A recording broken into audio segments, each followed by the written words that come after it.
Good morning, everyone. Happy Monday. Hope you are doing well. Trust you had a fabulous weekend and hope you are staying warm wherever you are. I am here in sunny Southwest Florida, and it is quite chilly this morning for those of us who live here.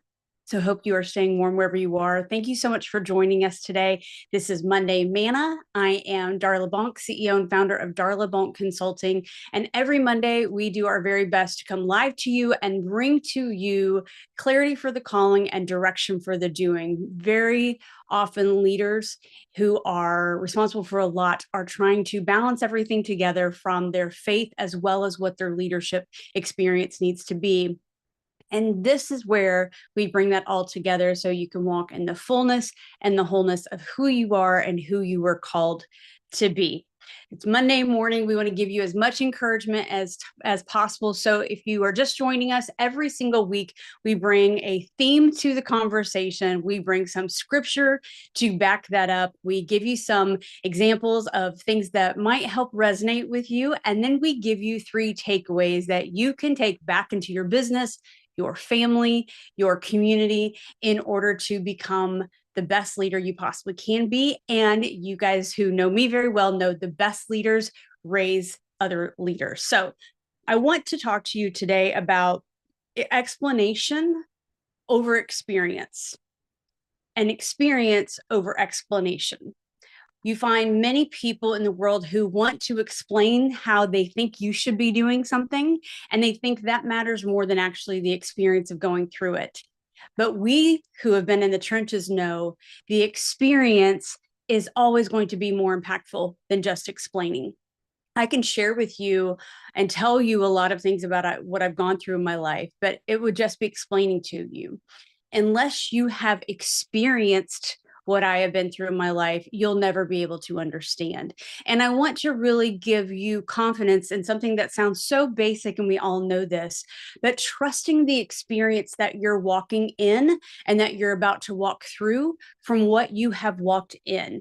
And our first verse today is from Galatians 1:10, and it says, "Am I now trying to win the approval of human beings or God? Or am I trying to please people?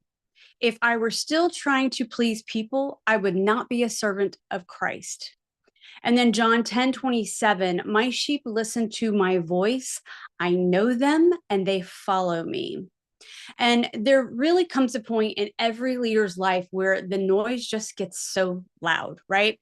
The advice, the opinions, well-meaning warnings, even criticism that might be disguised as concerned.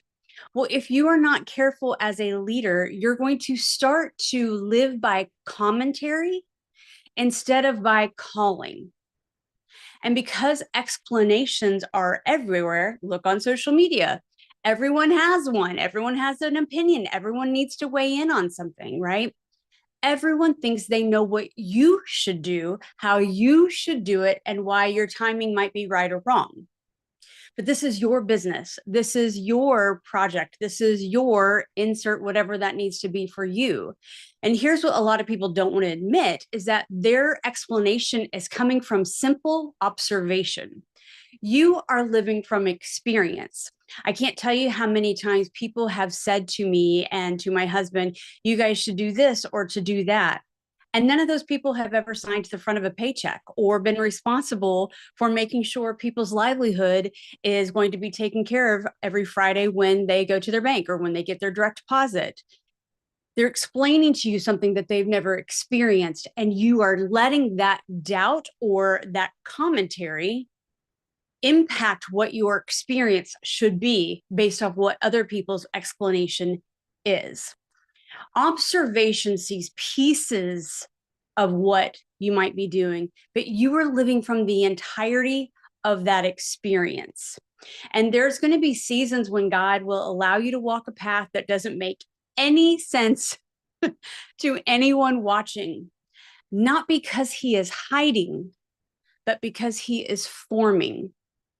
Because direction from God is rarely crowd approved in real time. Direction from God is rarely crowd approved in real time. And when you start chasing approval, you will drift from obedience. And your life will always be shaped more by the voice you trust and the opinions more than the voice you trust than the opinions that you hear. So the question isn't who has something to say. The question needs to be whose voice has authority in my life? Because when experience with God becomes your compass, explanation from people loses its power. You've heard me say this 1,000 times. I would love for all of you to like me. I'd love for all of us to be friends.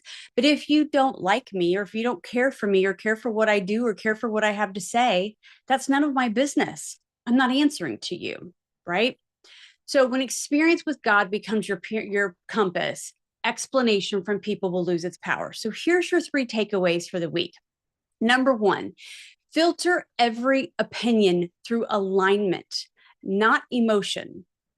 Encouragement is a gift, but direction is sacred.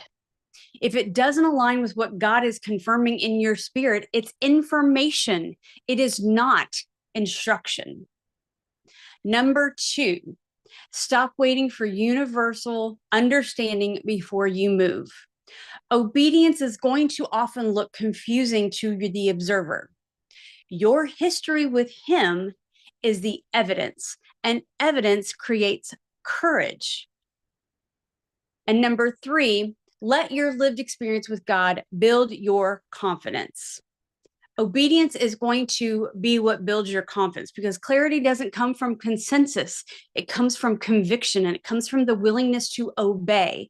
Because as we know, obedience is better than sacrifice. So again, filter every opinion through alignment, not emotion. Number 2, stop waiting for universal understanding before you move. And number 3, let your lived experience with God be what builds your confidence. So this week, I want you to refuse to let your commentary that you see compete with the calling that you know. You do not need everyone to understand your steps. You do need to, though, stay close enough to God to hear His steps, because your steps are ordered by Him.